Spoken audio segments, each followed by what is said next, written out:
우리 말씀의 제목을 한번 같이 따라해 주시겠습니다. 다 하나님의 영광을 위하여. 이 말씀의 제목으로 말씀을 함께 나눌 때 하나님께서 저와 여기 계신 우리 성도님들 모두의 눈과 귀를 열어주셔서 오늘 우리에게 예비하신 하나님의 그 은혜의 선물을 놓치지 않고 남김없이 온전히 내 것으로 다 받고 돌아가시는 우리 사랑하는 태교원 성결교회 성도 여러분들 되시기를 간절히 소원합니다.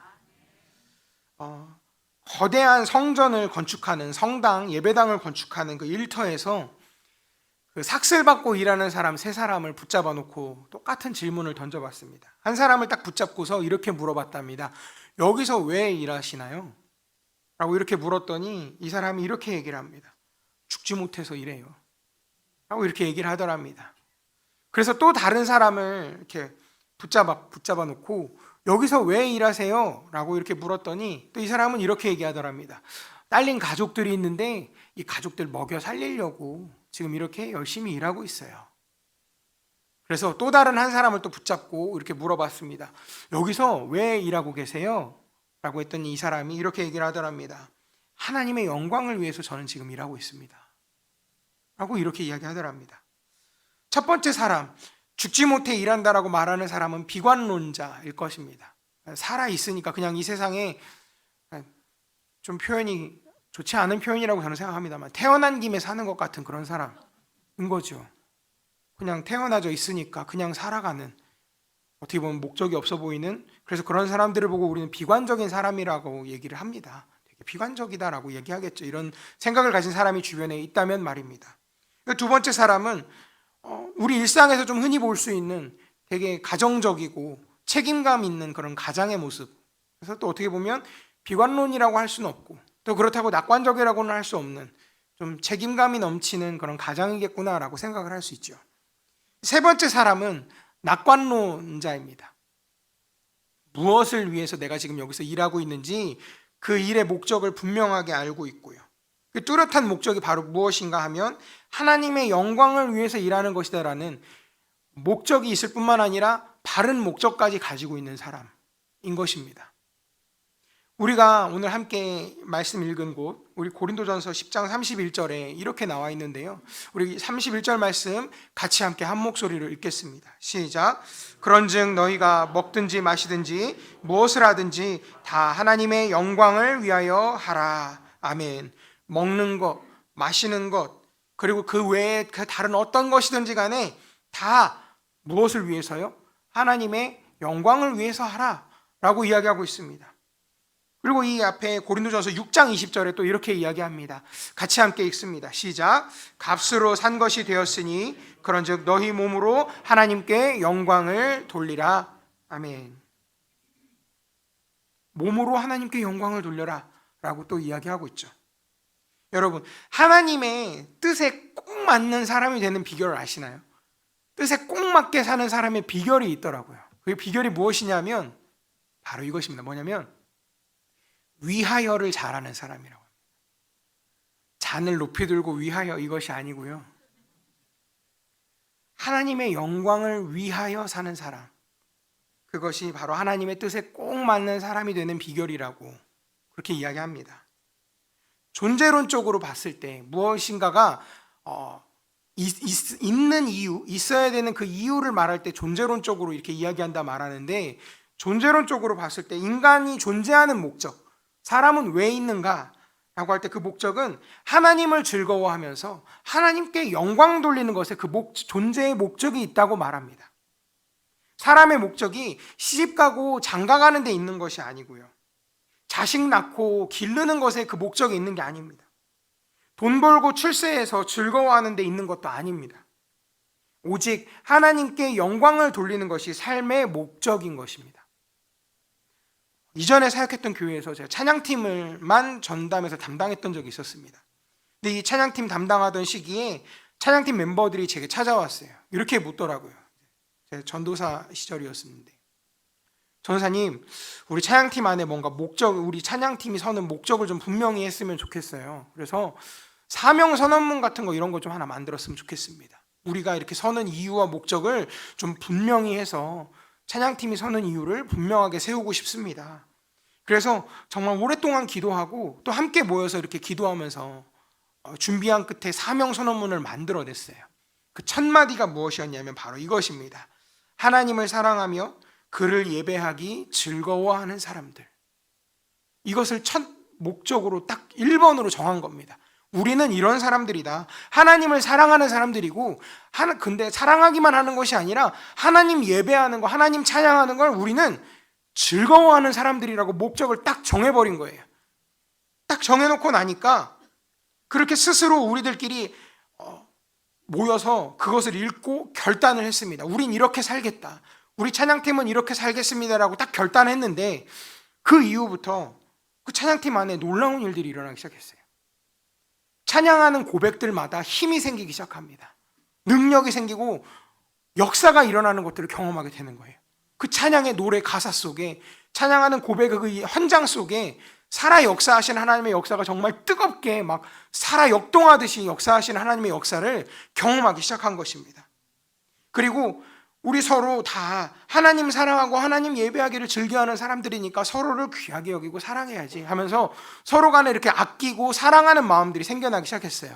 막 돌아봐주고, 어려운 일 있을 때 기도해주고 격려해주고 또 힘이 되어주고 하는 일들을 스스로 자원해서 하는 일들이 일어나기 시작하니까 그 속에 이전에는 전혀 경험해보지 못했던 강력한 부흥의 역사를 경험할 수 있었던 것입니다. 존재의 목적에 맞게 살기로 우리가 결단을 하고 그렇게 살기 시작하니까 하나님께서 그것에 걸맞는 영광으로 함께 하시는 그 하나님의 손길을 너무 생생하게, 정말 사람 손으로 만지는 것 같이, 우리 피부를 정말 지금 하나님이 이렇게 막 만지시는 것 같이 그렇게 강력하신 하나님의 역사를 예배 시간마다 모여 있기만 하면 그때마다 느낄 수 있게 된 것입니다. 사랑하는 성도 여러분, 세상의 모든 만물들 다 존재의 목적이 있습니다. 하물며 우리 인간의 존재 목적 너무 분명합니다. 아까도 말씀드렸고 이제 이 말씀 전하는 중에 계속 반복해서 말씀드리겠지만 인간의 존재 목적은 너무 확실합니다. 하나님의 영광을 위하여. 우리는 그래서 여기 존재하는 것입니다. 그래서 오늘 본문에 나온 것처럼 너희가 먹든지 마시든지 무엇을 하든지 다 하나님의 영광을 위하여 하라 라고 이야기하고 있죠. 구약 성경의 이사야 선지자는 42장 8절에서 이렇게 이야기합니다. 42장 8절 말씀 같이 함께 읽겠습니다. 시작. 나는 여호와이니 이는 내 이름이라. 나는 내 영광을 다른 자에게, 내 찬송을 우상에게 주지 아니하리라. 아멘. 하나님께서 이렇게 말씀하신 거예요. 이사야 선지자를 통해서 이스라엘 백성들에게 전파하신 거죠. 나는 여호와라고 해. 이게 나의 이름이다. 너희들이 나의 이름을 물어봤지? 나의 이름은 여호와이다. 나는 내가 받아야 될 영광을 다른 자에게 주지 않을 것이고 내가 받아야 될 찬송을 우상에게 주는 것을 원하지 않는다. 내게 영광을 돌리고 내게 찬송해라. 그것이 너희의 존재 목적이다라고 하나님께서 이사야 선지자를 통해서 말씀하고 계셨습니다. 또 뿐만 아니라 예수님도 이야기하셨어요. 요한복음 7장 18절 말씀인데 같이 함께 읽겠습니다. 시작. 스스로 말하는 자는 영광 구하되 보내신 이의 영광을 구하는 자는 참되니 그 속에 불의가 없느니라. 아멘. 보내신 이의 영광을 구하는 자가 참되다. 그 속에 불의가 없다 라고 예수님도 그렇게 인정하신 겁니다. 우린 그렇게 살아야 돼. 여러분들은 그렇게 살아야 돼 라고 이야기하고 계신 겁니다. 처럼 하나님도 예수님도 모두 다 하나님께 영광을 돌리면서 살아야 된다. 우리 목적이 그것이다라고 이야기하고 계신 것입니다.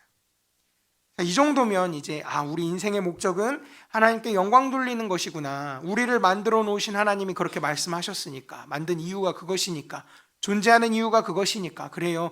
예, 알겠습니다. 이제 우리는 하나님께 영광 돌리기 위해 존재하는 것을 알겠습니다. 그런데 왜 하나님께 영광을 돌려야 돼요? 왜 하나님께만 영광을 돌려야 되나요? 라는 이런 질문이 생길 수 있습니다. 왜 하나님께만 영광을 돌려야 하는가? 그 첫 번째 이유로 하나님께 영광을 돌리는 게 인생의 본분이기 때문에 그렇습니다. 사람의 제일 되는 목적, 또 한 번 이야기가 나옵니다만, 우리의 창조주이신 하나님 아버지를 즐거워하며 영광 돌리는 것이라고 아까 말씀드렸죠. 우리는 하나님의 피조물입니다. 하나님이 만든 창조물들이죠. 그렇기 때문에 내가 살아야 되는 이유는 나한테 있는 것이 아니고 나를 만들어서 여기다 두신 하나님께 있다는 겁니다. 만든 사람한테 물어봐야 되는 거예요. 우리가 청소기를 보고서 고장이 나거나 망가지면 청소기 만든 업체에 연락해서 물어보죠. 이거 안 되는데 왜 안 돼요? 그러면 이제 뭐 설명을 해주거나 이야기하는 것처럼 우리도 우리를 만드신 하나님께 여쭤보는 겁니다. 우리 인생의 목적은 어디 있나요? 하나님, 왜 저를 이 땅에 태어나게 하셔서 여기 이렇게 살게 하시고 지금 이 시간 11시 35분에 퇴계원 성결교회 주일 오전 예배 3부 예배를 드리게 하시는 이유는 무엇인가요? 라고 묻게 되는 것이죠. 하나님께서는 우리 인간을 지으실 때 좀 특별하게 지으셨죠. 다른 모습들을 따서 만든 게 아니고 완전히 독창적으로 새롭게, 이전에 하나님께서 말씀하셔서 명령하셔서 만드신 것들과는 완전 다르게 만드셨어요. 어떻게 해요? 하나님의 형상대로, 우리의 형상대로 사람을 만들자라고 말씀하시면서 하나님의 형상대로 우리 사람을 창조하셨습니다. 근데 창조만 해놓고 두신 게 아니라 거기에다가 이것저것 막 넣어주셨어요. 영혼을 만들어서 넣어주시고 우리 육신도 만들어주시고 지적인 생활, 정적인 생활, 의지적인 생활, 흔히 말해서 지정의라고 하죠. 이것들이 가능할 수 있도록 그것들을 넣어주셨어요. 우리 속에. 그리고 영적인 생활이 가능하도록 인간을 만들어주신 겁니다. 그리고 마음속에 양심도 넣어주시고 거기에다 하나 더해서 정말 어마어마한 선물, 자유라는 걸 우리한테 넣어주셨습니다. 다시 말하면 하나님하고 사귈 수 있는 존재까지 되도록 우리를 만드신 거예요. 우리가 선택해서 하나님을 생각하고 하나님에 대해서 생각하고 떠올리고 하나님을 만나고자 해서 하나님과 사귀고 하나님을 예배하고 섬기기로, 예수님을 믿기로 결단하는 것도 내 자유에다 다 두신 거예요. 그것까지도 다 자유롭게 두신 겁니다. 가끔 여러분 우리 전도하러 나아가면 이렇게 복음을 막 정말 애써서 설명했는데 그냥 관심 없어요 하고 그냥 틱 하고 돌아선 사람들 보면 그런 생각 드셨는지 모르겠어요. 저는 그런 생각 들었는데 그냥 하나님 차라리 그냥 딱 머릿속에다 그냥 프로그래밍을 해놓으시지, 하나님 믿게. 그냥 누구나 그냥 딱 그 말만 들으면 바로 예수님 믿게. 근데 왜 이렇게 우리의 자유로운 것들을 존중하시기 때문에 우리가 우리 스스로의 의지로 하나님을 선택하고 하나님 예배하기를 자원하는 마음으로 하나님께 예배하는 것을 하나님 기뻐하시니까요. 그렇게 되기를 원하셔서 우리를 자유롭게, 자유의지를 우리 속에 넣어주신 것 같습니다. 그래서 그렇게 하나님과 사귈 뿐만 아니라 하나님께 영광 돌리는 생활을 할 수 있도록 우리를 지어주셨어요. 근데 사실 인간만 그런 존재의 목적이 있는 게 아닙니다. 만물이 다 존재의 목적이 있다고 하죠. 온 우주가 그렇고요. 해와 달과 별들 다 보면 그 존재의 목적이 있고 세상의 모든 만물들이 다 존재의 목적이 있습니다. 그게 왜 있어야 됩니까? 존재의 의미는 그런 것들을 다 만드신 하나님께 영광을 돌리기 위해서, 그것들을 볼 때마다 우리가 하나님의 영광을 느낄 수 있고 하나님께 영광 돌릴 수 있게 하려고 하지요. 가을입니다. 막 자연 풍경이 너무 아름답고 예뻐서 이렇게 여기저기 이렇게 막 나들이 가실 때도 있으시죠. 가서 보면 너무 예쁘잖아요. 막 산이 막 형형색색으로 물드는 그런 자연들의 모습을 보면서 막 너무 자연스럽게 내 속에서 막 찬양이 터져 나오고, 와, 하나님 정말 너무 아름다워요. 와, 이렇게 하나님 이런 걸 다 만드셨다고요? 자연스럽게 우리 속에서 하나님께 영광 돌리는 그런 반응들이 나오지 않습니까? 하나님의 형상대로 지음받으신 우리 사랑하는 퇴계원 성결교회 성도 여러분, 인생의 본분을 분명하게 자각하고 사시는 저 여러분들 되기를 간절히 소원합니다. 그러면 또 두 번째로, 왜 하나님께만 영광을 돌리며 살아야 되냐? 하나님께 영광을 돌리는 것은 하나님 중심의 생활이기 때문에 그렇습니다. 유명한 신학자인 폴 틸리가 이런 이야기를 했습니다. 고대인들에게는, 옛날 사람들에게는 죽음의 문제가 되게 중요했고 중세시대 사람들한테는 죄의 문제가 되게 중요했다. 그리고 현대인들에게는 의미의 문제가 가장 심각하다라고 얘기를 했습니다. 이 말은 다시 말하면 무슨 뜻이냐면, 사람이 삶의 목표와 삶의 중심이 무엇인가에 따라서 그 사람의 질과 가치가 결정된다는 겁니다. 그러니까 그 사람의 의미, 그러니까 삶의 의미가 확실해야 그 삶이 고상해진다는 것입니다. 여러분들 세상 가운데 살아가시면서 만나는 사람들 중에 이런 사람들이 있지요. 돈이 목표인 사람들이 있어요. 돈을 버는 것에 정말 인생의 목적을 걸고 거기에 모든 역량을, 삶의 역량을 다 쏟아붓는 사람들이 있어요. 근데 그런 사람들은 항상 움직일 때 어떻게 움직이죠? 이해타산에 맞춰 움직입니다. 계산기를 늘 두드려요, 머릿속으로. 이걸 하는 게 나한테 이득이 될지 손해가 될지. 그런 사람들은 심지어는 봉사활동할 때도 그런 거 다 계산해요. 다 계산해봐서 내가 이 시간에 이만큼 시간, 몇 시간 동안 봉사활동하는 게 이득이 되나 손해가 되나. 그렇게까지 계산하는 사람도 있습니다. 또 명예를 탐하는 사람들은 명예 중심으로 살아갑니다. 그래서 그 명예가 높아질 수 있는 자리라면 어디든지 막 찾아가는 그런 사람들이 있죠. 또 어떤 사람들은 권력을 사랑해서 권력 중심으로 사는 사람들이 있고, 또 향락을 좋아해서, 오락을 좋아해서 그 중심으로 사는 사람도 있습니다. 그렇지만 하나님 중심의 생활은 어떤 삶이냐면 먼저 하나님을 앞세우고 하나님의 영광을 앞세우는 생활을 하게 됩니다. 그 생활이 바로 예수님께서 말씀하셨던 것처럼 하나님의 나라와 그 의를 위해서 사는 것입니다. 아무리 하고 싶은 것이 있어도 내가 이 일을 해서 만약에 하나님의 영광이 가리워진다고 하면 눈물을 머금고 하지 않아야 되는 거고요. 내가 정말 하고 싶지 않지만 내가 이것을 해야만 하나님께 영광이 된다고 하면 그러면 하는 것, 하나님 도와주세요 하면서 이 일을 해내려고 하는 것, 그 일로 들어가는 것, 그것이 바로 하나님의 영광이라면 하기 싫어도 하면서 행하면서 사는 생활이 바로 하나님 중심의 생활입니다. 우리가 하나님 앞에서 이렇게 신앙생활을 하면 가장 많이 하는 표현 중에 하나가 거듭났다라는 표현 많이 합니다. 다시 태어났다, 새 사람이 됐다, 막 이런 이야기를 하죠. 근데 그 거듭났다는 증거를 그럼 뭘로 볼 수 있느냐? 거듭났다는 말은 사람의 성격이 변한 것을 가지고 얘기하는 게 아닙니다. 막 다혈질이었던 사람이 막 뭐만 하면 막 이러던 사람이 갑자기 막 순한 양처럼 온유해져서 막 평안한 모습으로 뭐든지 괜찮아요, 막 이런 사람.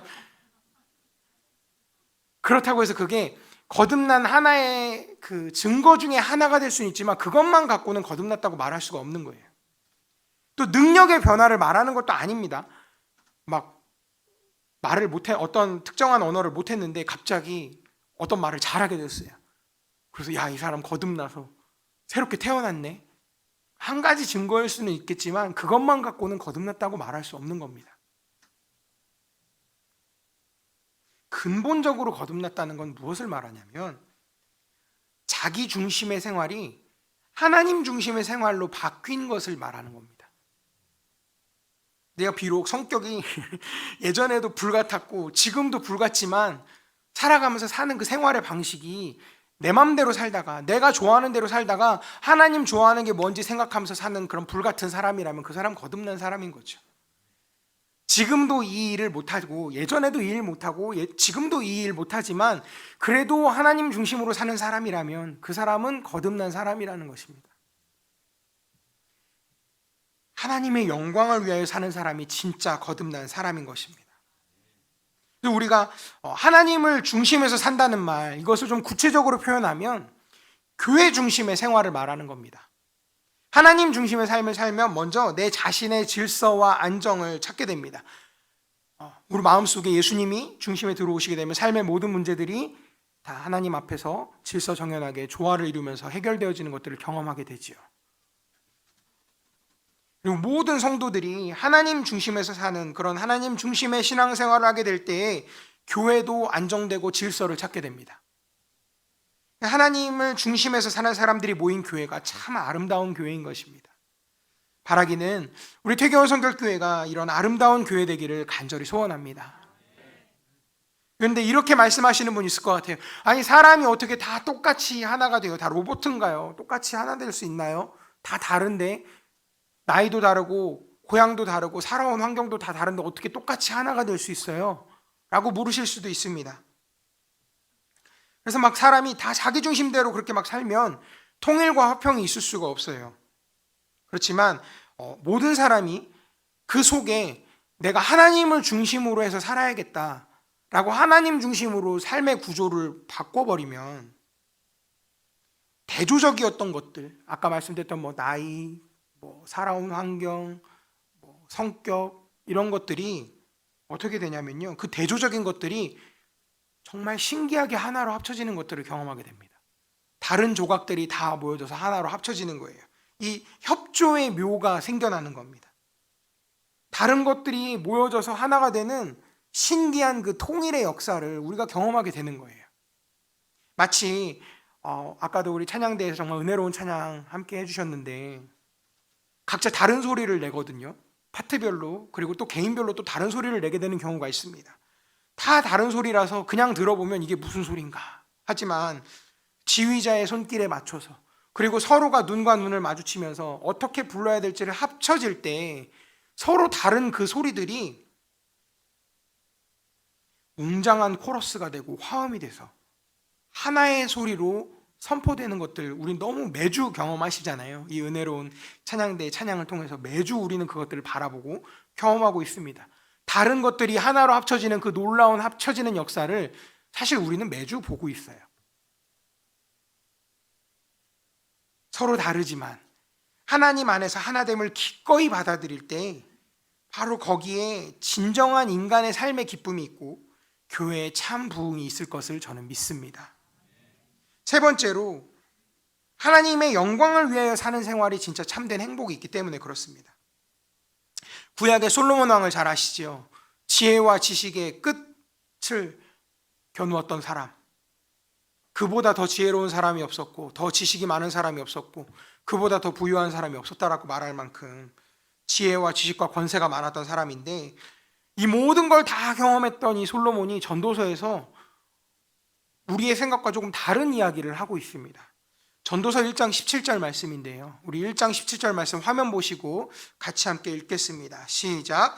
내가 다시 지혜를 알고자 하며 미친 것들과 미련한 것들을 알고자 하여 마음을 썼으나 이것도 바람을 잡으려는 것인 줄을 깨달았도다. 아멘. 다 아는 사람이, 흔히 말해서 진짜 다 알고 모르는 게 없는 이 사람이 지혜를 알고자 해서 미친 것들, 미련한 것들을 좀 구분해 보려고 해서 마음을 썼는데 이게 꼭 바람 잡는 것 같더라, 아무 소용이 없더라, 안 잡혀지더라, 이런 이야기를 하는 겁니다. 거기에 더해서 18절에서 또 이런 이야기를 합니다. 18절 말씀 읽습니다. 시작. 지혜가 많으면 번뇌도 많으니 지식을 더하는 자는 근심을 더하느니라. 아멘. 지혜가 많으면 번뇌가 많고 고민이 많다는 거예요. 그래서 지식이 더하여지면 더해질수록 근심이 많답니다. 사랑하는 성도 여러분, 현대인들 한번 생각해 보시겠어요? 현대인들이 누굽니까? 과거 어느 시대 살던 사람들보다도 제일 지식이 많습니다. 그래서 오늘날도 하루 자고 일어나면 우리가 알지 못하는 분야에 이르기까지 수천 가지의 지식들이 막 쏟아져 나옵니다. 새로운 약들, 새로운 과학 지식들, 발견된 것들, 발명된 것들이 수천 개, 수만 개가 막 쏟아져 나옵니다. 다 알려고 하면 못 따라갈 만큼, 사람이 감당하지 못할 만큼 수많은 지식들이 쏟아져 나오는 이 시대에, 과거 시대 어느 시대 사람들보다도 번뇌와 고민이 제일 많은 게 현대인들입니다. 결국 알 수 있죠. 인간의 지식의 그 결과가 인간에게 공포와 불안과 불만만 더 제공하고 있다는 것 말입니다. 지식이 반드시 행복을 보장해 주는 게 아니더라는 거죠. 솔로몬은 그 수천 년 전의 사람이 이것까지도 예견을 했네요. 진짜 지혜로운 사람인 것 같습니다. 또 인간이 소유할 수 있는 어떤 것을 많이 소유했다고 해서 많이 행복한 게 아니라는 것도 솔로몬이 얘기해주고 있는 겁니다. 우리가 분명히 알아야 될 것, 행복이라고 하는 것은 구해서 얻어지는 게 아니라는 겁니다. 우리가 하나님을 영화롭게 하고요, 하나님께서 원하시는 사람이 되고, 그리고 하나님을 중심으로 하는 생활을 살게 되면 행복이 자연스럽게 따라온다는 겁니다. 행복을 찾아서 이렇게 움켜쥐어지는 것이 아니라는 것, 살아오신 그 삶의 경험으로 잘 아시죠. 그 억지로 잡으려고 해서 잡아지는 것이 아니지요. 사랑하는 성도 여러분, 우리 주님으로 인해서 참 행복을 얻으시기를 간절히 소원합니다. 자, 그러면 이제 우리 인생의 목적이 하나님께 영광 돌리는 것이라는 것도 이야기했고요. 그리고 왜 하나님께만 영광 돌려야 하는지도 이야기했습니다. 그럼 이제 이런 질문이 나올 수 있어요. 하나님께 영광 돌리는 방법을 좀 알려주세요. 무엇으로 우리가 하나님께 영광 돌릴 수 있습니까? 어떻게 하면 영광 돌리는 건가요? 이게 진짜 우리 삶의 목적이라는 것도 알았고 하나님께만 영광 돌려야 하는 것도 잘 알았어요. 그러면 이제 우리가 어떻게 해야 하나님께 영광을 돌리는 건가요? 라는 질문을 하실 수 있죠. 첫 번째로 하나님께 영광 돌릴 수 있는 방법은 하나님께 예배 드리는 겁니다. 우리 이사야서 58장 13절에서 14절 말씀인데요. 화면 보시고 같이 함께 읽겠습니다. 시작. 만일 안식일에 내 발을 금하여 내 성일에 오락을 행하지 아니하고 안식일을 일컬어 즐거운 날이라 여호와의 성일을 존귀한 날이라 하여 이를 존귀하게 여기고 내 길로 행하지 아니하며 내 오락을 구하지 아니하며 사사로운 말을 하지 아니하면 내가 여호와 안에서 즐거움을 얻을 것이라. 내가 너를 땅의 높은 곳에 올리고 내 조상 야곱의 기업으로 기르리라. 여호와의 입의 말씀이니라. 아멘. 말씀이 좀 길었죠. 이 말씀의 뜻이 무엇일까요? 한 줄로 요약을 좀 해보겠습니다. 만약에 우리가 하나님의 나를 존귀하게 여기고, 그러니까 더 쉽게 표현하자면 주일을 존귀하게 여기고요, 그리고 이것을 즐거운 날로 삼고 즐겁게 생각하는 거예요. 이 날을 주일을 존귀하게 생각하고 그 다음에 즐겁게 여기고, 그리고 자신을 위해서 사용하는 게 아니라 하나님을 위해서 사용하면 하나님께서 하늘의 문을 여시고 하늘의 복을 부어주시겠다는 것입니다.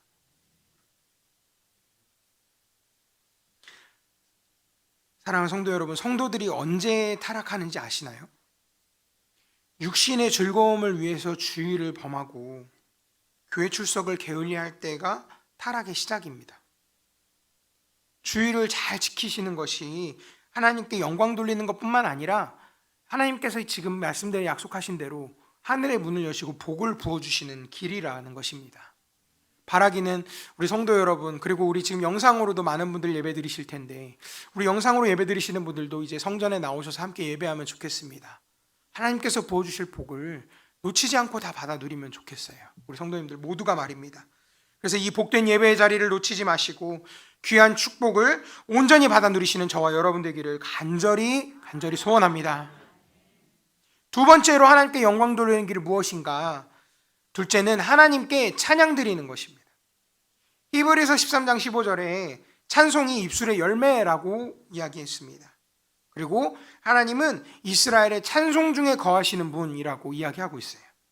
또 우리 시편 71편 8절 말씀인데 71편 8절 말씀 같이 함께 읽겠습니다. 시작. 주를 찬송함과 주께 영광 돌림이 종일토록 내 입에 가득하리이다. 아멘. 하나님을 찬송하고 하나님께 영광 돌리는 게 매일 내 입에 붙어 있어야 된다라는 고백인데요. 여러분, 좋은 일이 생기셨을 때 누구를 찬송하십니까? 직장에서 일이 잘 풀렸을 때, 사업이 잘 될 때 누구를 먼저 찬송하시나요? 만약에 우리가 병원에 입원했다가 퇴원하면서 저 의사 선생님이 아니었으면, 그 선생님이 아니었으면 나는 정말 위험했을 거야. 큰 고비를 잘 넘겼네 라고 이렇게 이야기한다면 그게 바로 그 의사를 찬송하는 것이죠. 사랑하는 성도 여러분, 우리에게 일어나는 그 모든 일들을 통하셔서 여러분, 우리 성도님들은 모든 일을 통해서 주님께 찬송 드리시는 우리 성도님들 다 되시기를 소원합니다. 세 번째로 하나님께 영광 돌리는 길 이야기해 봅니다. 세 번째는 우리에게 주신 재물로도 하나님을 공경해야 되는 것입니다. 잠언 3장 9절과 10절 말씀인데요, 같이 함께 읽겠습니다. 시작. 내 재물과 내 소산물의 처음 익은 열매로 여호와를 공경하라. 그리하면 내 창고가 가득히 차고 내 포도즙 틀에 새 포도즙이 넘치리라. 아멘. 재물과 소산물의 처음 익은 열매로 하나님을 공경해라. 그러면 그렇게 하면 창고가 가득하게 차고 포도즙 틀에 포도즙이 넘쳐난다 라고 이야기하고 계신 거예요.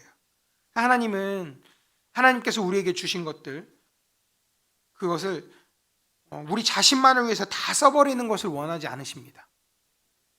하나님의 영광을 위해서도 사용해라 라고 이야기하시는 것이에요. 근데 최소한의 분량이 11조라고 이야기하는 것입니다. 성경에서는 11조가 하나님의 것이라고 강조하고 있죠. 사실 주신 모든 것이 다 하나님의 것인데 이것이 하나님이 다 주신 것입니다라고 인정하는 증표로 하나님께 보여드리는 것이 10분의 1이죠. 나머지 19도 이것도 다 하나님 주신 거예요. 내가 내 힘으로 얻은 것이 아니고 하나님께서 열어주셔서, 축복의 문을 열어주셔서 부어주신 것들입니다. 하나님 감사합니다 하는 마음으로 10 중에 하나를 떼어서 올려드리는 것이 11조지요. 근데 그 11조마저 우리가 만약에 취해버린다면 성경은 이렇게 얘기합니다. 이것이 우리의 것이 아닌 것을 가져가는 도적질하는 짓이라고 이야기하고 있는 것입니다. 구약의 말라기서에는 11조에 관련된 이야기가 나와 있죠. 하나님의 것을 도적질하고도 복을 받을 수 있겠느냐라고 물으면서 온전한 11조를 충실하게 이행하면 하나님께서 하늘의 문을 열고 복을 쏟아부어 주시겠다라고 이야기하고 있는 것입니다. 네 번째로 하나님께 영광 돌리는 길은 과연 또 무엇이 있는가? 견고한 믿음이 있을 때 하나님께 영광이 됩니다. 믿음에는 우리 믿음의 열매가 당연히 있어야 됩니다. 그래서 믿음을 그 열매를 이렇게 보이는 것들에 대해서 우리가 참 많이 이야기하죠. 그것도 중요한데 우리의 믿음을 표현하는 것도 되게 중요합니다. TV 프로그램에서 보면 왜 시골에 이런 데 막 찾아가서 연세 많으신 부부들 이렇게 찾아가면 막 PD들이 막 그런 거 물어보잖아요. 막 할아버지, 할머니 사랑하세요? 그럼 뭐 그런 걸 뭐 얘기를 해야 알아. 그냥 그런 거지 뭐. 그럼 옆에서 할머니가 또 그러죠. 그걸 말을 안 하는데 어떻게 알아? 말을 해야 알지. 막 이러면서 막 툭탁대는 모습들이 꼭 그렇게 한 컷씩은 꼭 실리더라고요. 말을 하지 않으면, 표현하지 않으면, 하나님께 표현해드리지 않으면 하나님께 영광 돌리는 일이 되지 못하는 겁니다. 우리가 그 하나님께 믿음의 표현으로 드리는 표현 중에 두 가지가 있는데 가장 유명한 것이 그것이죠. 바로 할렐루야 하고 아멘. 이 두 가지가 믿음의 가장 중요한 표현입니다. 할렐루야라는 표현은 잘 아시는 대로 하나님 찬양합니다 라는 이런 표현이고, 아멘은 진실로 그렇습니다, 그렇게 될 줄로 내가 믿습니다 라는 그런 고백의 표현이에요. 이 아멘도. 그래서 이 하나님의 말씀을 들을 때에 말씀을 들으면서 아멘으로 화답하시면, 할렐루야로 하나님을 높여드리면 하나님께서 영광 받으시고 기뻐하신다는 겁니다. 그 기쁨이 되는 거예요. 나의 이야기를, 나의 축복을 받고 너희들이 나에게 하나님 감사합니다, 하나님 찬양합니다, 할렐루야 아멘 하는 것으로 하나님이 기뻐하시는 것입니다. 고린도후서 1장 20절 말씀인데요, 같이 함께 읽겠습니다. 시작. 약속은 얼마든지 그리스도 안에서 이해가 되니 그런즉 그로 말미암아 우리가 아멘하여 하나님께 영광을 돌리게 되느니라. 아멘. 우리의 심령에 참 부흥이 임하면 할렐루야 아멘이 많이 터져 나오게 됩니다. 그리고 할렐루야 아멘 많이 나오는 그 교회는 정말 부흥하는 교회입니다. 사랑하는 성도 여러분, 우리의 생명이 하나밖에 없습니다. 그래서 어떤 사람들, 세상 속에 살아가는 어떤 사람들은 그렇게 얘기합니다. 하나밖에 없는 생명이니까 마음대로 살 거야 하고 멋대로 막 살아가는 사람들이 있어요. 하나밖에 없으니까 다음이 없잖아요. 그러면서 그렇게 사는 사람들이 있어요. 근데 하나밖에 없다는 거, 이 귀한 생명을 낭비하면 안 되겠죠. 하나밖에 없으니까요. 그냥 막 써버리면 안 되는 겁니다. 진짜 딱 하나밖에 없는 거니까요. 그래서 우리는 이 귀한 생명, 하나밖에 없는 이 생명을 가지고 하나님의 영광을 위해서 사용해야 되고요. 하나님의 영광을 위해서 바치는 것이 인생의 제1되는 목적인 것입니다. 유명한 작곡가 핸델을 아실 겁니다. 핸델이 메시아라는 성가곡을 작곡을 했는데, 그 메시아라는 곡을 전곡을 들으면 참 은혜가 됩니다. 엄청난 은혜가 있어요. 특별히 그 메시아 중에 후반부에 할렐루야가 하이라이트로 딱 들어갑니다. 근데 이걸 들으면 진짜 하나님의 영광이 막 이 자리에 막 충만하게 역사하시는 것 같은 그런 감격을 느껴요. 저는 아직도 제가 초등학교 5학년 때 어떤 계기로 기회를 됐는지 그건 잘 기억이 안 납니다. 온 교회 그 찬양대들이 다 연합으로 할렐루야 찬양을 부르는데 거기 끼었어요. 5학년 아이인데 그때 어린이 교회 임원이라고 넣어준 거예요. 밑에 같이 부르라고. 그래서 이제 같이 부르는데 이 앞에서 성도님들이 다 일어나서 이 곡을 듣고 부르는 거예요. 같이. 근데 그 경험이 진짜 꽤 오랜 시간이 지났는데 아직도 저는 그때 그 감격과 그 감동이 정말 소름 돋게 느껴집니다. 지금 조금 전에 마치 느꼈던 것처럼 그게 그 강력하게 느껴집니다. 하나님의 그 역사하신 말입니다. 그래서 핸델도 이 곡을 작곡을 할 때 어떤 느낌을 받았냐고 하면, 하나님이 지금 내 몸속에 혈관 끝에 세포 끝까지 다 꽉 차게 들어오셔서 내 힘으로 내 손을 움직이는 게 아니라 하나님이 내 손가락을 움직이셔서 이 곡을 쓰고 계시네. 온 우주보다 거대하시다는, 온 우주의 창조주 되신 하나님이 이 우주 안에서 티끌보다 못한 이 작은 내 속으로 들어오셔서 내 속에서 내 손을 붙잡고 이 곡을 쓰고 계신다고 하는 이 감격 때문에, 너무너무 이 벅차오르는 감정 때문에 울면서 이 곡을 썼답니다. 그래서 이 곡이 완성이 되었어요. 그리고 이제 이 곡이 완성이 되었으니까 이제 처음 시연을 해야 됩니다. 근데 이 시연하는데 이제 핸델이 왕궁에 속해 있는 작곡가니까 왕이 있는 앞에서, 그리고 귀족들과 수많은 백성들이 있는 앞에서 이 곡을 연주를 시작을 합니다. 근데 사실 왕이 핸델을 별로 안 좋아했어요. 돈은 많이 받는데 곡은 많이 안 쓰니까 아까운 마음이 들어서 내보내야 되나 막 이런 불편한 마음이 있는데, 곡을 그래도 썼다고는 하니까 앉아서 들어야겠네 하고서 이제 듣는 거예요. 그런데 그 곡 가운데 그 역사하시는 하나님의 영광이 막 느껴지기 시작하는 거예요. 이 왕에게 정말 그 하나님의 영광이 느껴지기 시작한 거예요. 임재하시는구나, 하나님이 지금 이 곡 위에 살아서 역사하고 뜨겁게 역사하시고 지금 내 속으로도 파고 들어오시는구나 하는 걸 경험을 하게 되니까, 이 할렐루야, 마지막 부분에 이 할렐루야를 부르는데 너무 그 은혜와 감격이 충격적으로 내게 강력하게 다가와서 자기도 모르게 그냥 자리에서 일어나 버린 겁니다. 일어나서 이제 이 곡을 듣기 시작한 거예요. 그 거대한 큰 의자, 아주 편안한 의자에 편하게 누워서, 그래 너 얼마나 곡 잘 만들었나 보자 하고 이렇게 앉아있던 이 사람이 점점 자세가 바뀌더니 그 뭔가에 사로잡힌 것처럼, 그냥 하나님의 영에 사로잡힌 거죠. 자리에서 호련히 일어나서 이 곡을 듣기 시작하는 거예요. 이러니까 이 귀족들이랑 백성들이, 그 자리에서 제일 높은 사람이 갑자기 일어나서 이 곡을 들으니까 자기들도 엉겹결에 일어나서 이제 곡을 듣기 시작하는 거예요. 같이 다 일어난 겁니다. 그래서 이 핸델의 메시아의 이 할렐루야 이 곡이 연주되는 동안에 다 일어나서 이 곡을 들은 거예요. 이게 이제 풍습이 된 겁니다. 그래서 지금도 어느 곳이든지 어떤 장소이든지 간에 이 할렐루야가 연주되는 곳에서는 모두 다 한 사람도 빠짐없이 자리에서 일어나서 이 곡을 들어야 됩니다. 이게 규칙이 된 거예요. 정해진 법칙이 된 것이죠. 사랑하는 성도 여러분, 우리들은 이 하나님의 영광 앞에 감격하는 마음으로 일어서셔야 됩니다.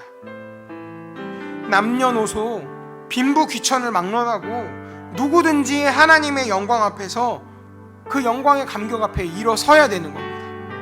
그게 바로 하나님의 영광을 위해서 사는 삶이 될 것입니다. 말씀을 마무리하기 전에 편지 하나 읽어드리고 말씀 좀 마무리하려고 해요.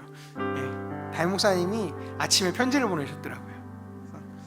사랑하는 우리 퇴교원 성결교회 가족들을 생각하는 마음으로 편지를 써주셨는데, 편지를 좀 제가 잘 읽어드리겠습니다. 물 한 잔 마시고.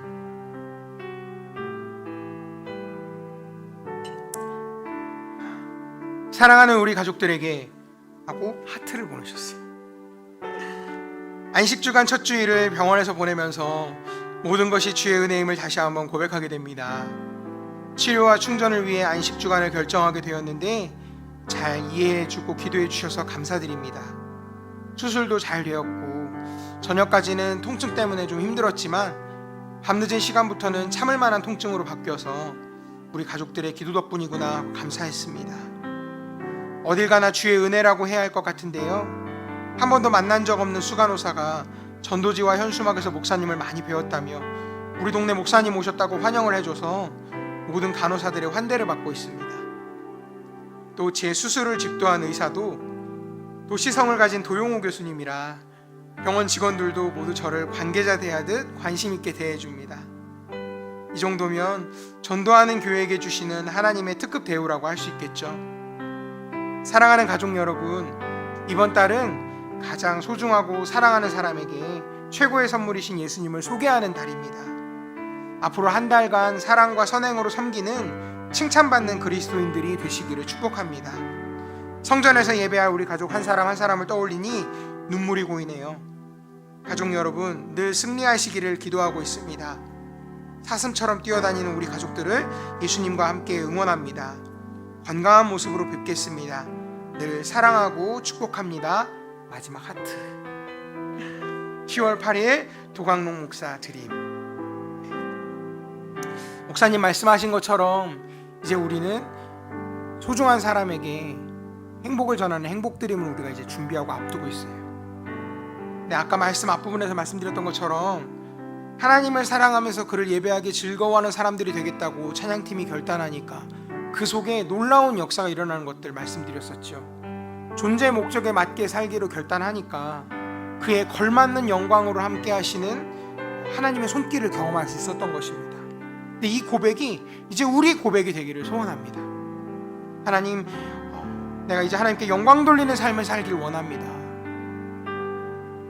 내게 주신 모든 것으로 주인 되신 하나님께 영광 돌리기 원하고 그 모습을 통해서 많은 사람들을 옳은 대로 돌아오게 하는 별과 같이 귀한 이 사명 감당하는 하나님의 사람이 되기를 소원합니다. 내 예배와 찬양을 통해서, 그리고 내게 주신 재물로, 그리고 부어주신 이 굳건한 믿음을 가지고 우리 인생의 목적을 이루게 하여 주시옵소서. 많은 이들을 옳은 대로 돌아오게 하는 별과 같이 귀한 사명 감당하는 그런 내가 되게 하여 주시옵소서.